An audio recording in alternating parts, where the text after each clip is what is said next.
আমি ঢোকার লগে দরজাটা অফ করে ঢোকার পরে ওই ছেলে তিনটে দরজা আটকাই। আমার মাস্কটা টান দিয়ে খুলে ফেলাইছে। আমি তারপর সব করছি, শুধু ব্ল্যাকমেল করতে আছে, শুধু টাকা নিতে আছে, ভিডিওগুলো ভাইরাল করে দিয়েছে, এগুলো সব জায়গায় ছড়াই দিয়েছে। ব্যাংকের ঋণের কিস্তি পরিশোধ করতে বাড়ি থেকে 1,10,000 টাকা নিয়ে বের হয়েছিলেন সৌদি প্রবাসীর স্ত্রী। অভিযোগ, পথিমধ্যে মুসা নামে এক যুবক তার মোবাইল ফোন ছিনিয়ে নিয়ে পালিয়ে যায়। হঠাৎ ঘটে যাওয়া এই ঘটনায় দিশেহারা হয়ে মোবাইলটি ফিরে পাওয়ার আশায় তিনি ওই যুবকের পিছু নেন।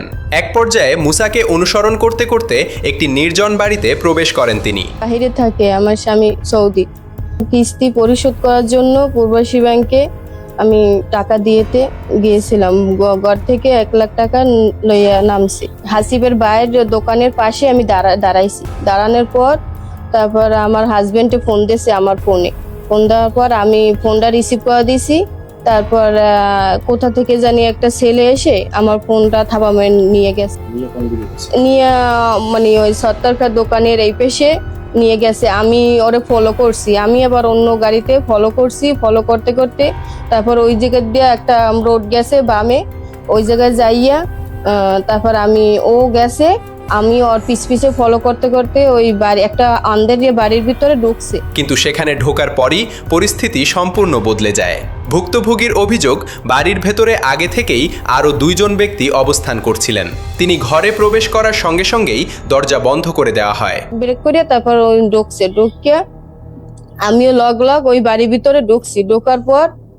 আমি ঢোকার পরই দেখি যে 3টা বেডা, মানে 2টা বেডা লগে দরজাটা অফ করে দিয়েছে।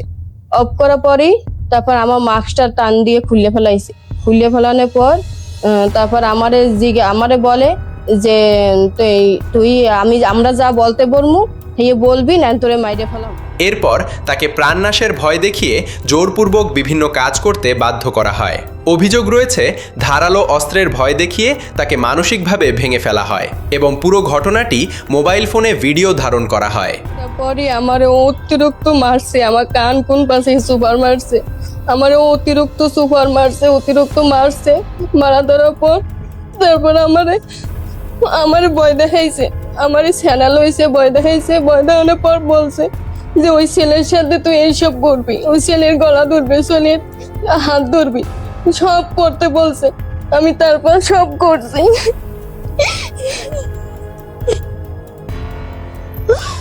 আমার জোর করে সব এগুলো করাইছে, আর আমারে শুধু ভয় দেখাইছে তোরে মাটি ফেলামু, তুই যদি না করস তোরে মাটি ফেলামু। বড় বড় সেনা, বড় বড় এগুলো আমার সামনে ধরছে।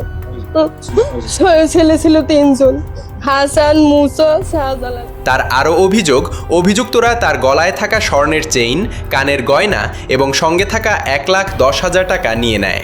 এরপর বিষয়টি কাউকে জানালে প্রাণে মেরে ফেলার হুমকি দিয়ে তাকে একটি গাড়িতে তুলে অন্যত্র পৌঁছে দেয়। তবে ঘটনাটি সেখানেই শেষ হয়নি। ছিল এটা রাখিয়ে দিয়েছে, আমার গলায় চেন ছিল সেটা রাখিয়ে দিয়েছে, আমার কানে জিনিস ছিল সেটা রাখিয়ে দিয়েছে, সব খুললে মুললে রাখিয়ে দিয়েছে। আর আমার টাকা আনলে 1,10,000 টাকা সেগুলো রাখিয়ে দিয়েছে, সেগুলো নিয়েছে। এরপরও ওইখান থেকে আমি অনেক কষ্ট করিয়ে হাত পাও ধরিয়ে অনেক কষ্ট করিয়ে তারপরে আমারে গাড়িতে ভরিয়ে আবার দিয়ে গেছে। আমারে এই 1.5 মাস পর্যন্ত আমারে শুধু ব্ল্যাকমেল করতে আছে, শুধু টাকা নিতে আছে, 5,000, 10,000, 15,000, 20,000 এরকম আমার কাছ থেকে নিতে আছে। আমি শুধু বয়স ধরে এই টাকাগুলো দিছি, আর আমার আত্মীয় স্বজন, আমার বাপ মা, আমি কারো কাছে বলি নাই, শুধু আমার ব্ল্যাকমেল করে টাকাগুলো নিয়েছি। ভুক্তভোগীর দাবি, ধারণ করা ভিডিওকে পুঁজি করে দীর্ঘদিন ধরে তাকে ব্ল্যাকমেইল করা হয়। প্রায় 1.5 মাস ধরে বিভিন্ন সময়ে 5,000, 10,000, 15,000 ও 20,000 টাকা করে আদায় করা হয়েছে বলে অভিযোগ করেন তিনি।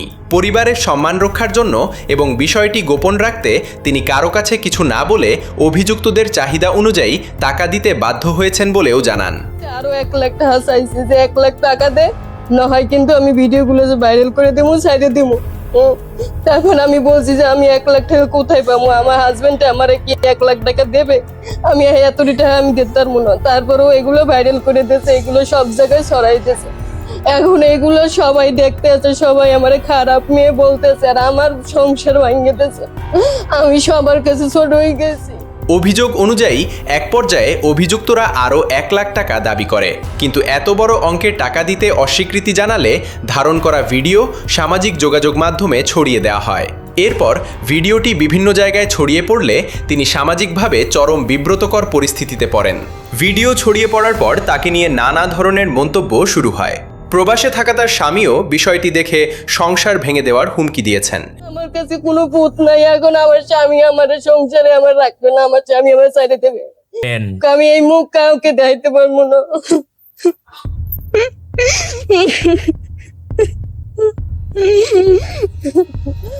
আমার দুইটা ছেলে, আমার একটা মেয়ে একটা ছেলে আছে, তাদের ভবিষ্যৎ আছে। আমার জীবনটা নিয়ে এরকম কেন করছে? এতে তার পারিবারিক জীবন, সামাজিক মর্যাদা এবং সন্তানদের ভবিষ্যৎ নিয়ে গভীর অনিশ্চয়তা তৈরি হয়েছে বলে জানান তিনি। তিনি অভিযোগ করেন মুসা, হাসান ও শাহজালাল নামে 3 ব্যক্তি পুরো ঘটনায় জড়িত। তাদের বিরুদ্ধে আইনগত ব্যবস্থা গ্রহণ এবং ঘটনার নিরপেক্ষ তদন্তের মাধ্যমে দৃষ্টান্তমূলক শাস্তির দাবি জানিয়েছেন তিনি। চাইছিল, কিন্তু আমি ওদের হাত পাও ধরে অনেক কষ্টে টাকা পয়সা সব দিয়ে তারপর আমি ওই ঘর থেকে বের হয়ে গেছি। কিন্তু ওরা যে অনেক ভাইরাল করেছে, আমার মানিজ্যত নষ্ট করে ফেলাইছে, এর বিচার আমার চাই। তার ভাষ্য, এ ধরনের ঘটনার সঠিক বিচার না হলে ভবিষ্যতে আরও অনেক মানুষ একই ধরনের অপরাধের শিকার হতে পারেন। ওই ছেলে 3টে দরজা আটকাই দিয়েছে। দরজা আটকাই দিয়ে আর স্বর্ণ গয়না যত আসিল আর ওই টাকা 1,10,000 আসিল আর মোবাইলে, আর 1 লাখ ছিল আর হাতে, কিন্তু ওইগুলো সব রাইখে দিয়েছে। রাইখে দেওয়ার পরে আর অনেক মারধর করছে। তুই এই কথা তোর দ্বারে বলতে পারবি না, তোর দ্বারে যা যা আছে সব দিয়ে যাবি, আর যদি বলো তাহলে আমি ভাইরাল করে দেব। আমরা এগুলো শুনছি, এগুলো আমরা বলতে পারি। তারপরে ওই মেয়ে যেভাবেই হোক, ওই মেয়ে পাওয়ার ধরিয়া টাকা পয়সা দিয়া আর মানিজ্যত রক্ষা করার জন্য ও আমাদেরকে কিছু বলে নাই। তারপরে ও দিনের দিন টাকা চাইতে আসে। এদিকে ভুক্তভোগীর পরিবারের সদস্যরাও অভিযোগ করেন, ঘটনার পর থেকে অভিযুক্তরা নিয়মিত টাকা দাবি করে আসছিল। পরিবারের সম্মান ও বিষয়টি গোপন রাখার চেষ্টা করতে গিয়েই এতদিন তারা কাউকে কিছু জানাননি। আরো 1 লাখ টাকা চাইছে যে 1 লাখ টাকা দে, না হয় কিন্তু আমি ভিডিওগুলো যে ভাইরাল করে দেবো, ছাইড়ে দেবো। তখন আমি বলছি যে আমি 1 লাখ টাকা কোথায় পাবো? আমার হাজবেন্ড আমার কি 1 লাখ টাকা দেবে? আমি এতটি টাকা আমি দিতে পারবো না। তারপরেও এগুলো ভাইরাল করে দিয়েছে, এগুলো সব জায়গায় ছড়াই দিয়েছে। এখন এগুলো সবাই দেখতে আছে, সবাই আমার খারাপ মেয়ে বলতেছে, আর আমার সংসার ভেঙে দিয়েছে। আমি সবার কাছে ছোট হয়ে গেছি।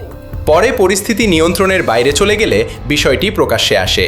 বরগুনার পাথরঘাটা উপজেলার এই ঘটনাকে কেন্দ্র করে এলাকা জুড়ে ব্যাপক চাঞ্চল্যের সৃষ্টি হয়েছে। তবে অভিযোগের বিষয়গুলো তদন্তের মাধ্যমে যাচাই করে আইন অনুযায়ী ব্যবস্থা নেওয়ার দাবি জানিয়েছেন স্থানীয়রা।